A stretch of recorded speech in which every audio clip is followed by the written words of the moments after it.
Hello guys, magandang tanghali. May isi-share lang akong kwento. Di totoo yan. Ni-order kasi ako. Umorder ako dito sa parang jewelry.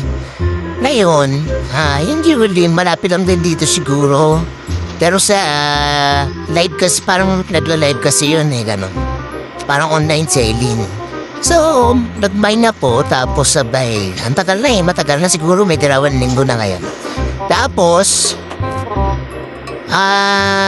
pinakita dun sa shipment na nilagay nila dito sa may watermark ng LBC. Tapos noon, nakuha na ng LBC, dinala na ang Olongapo.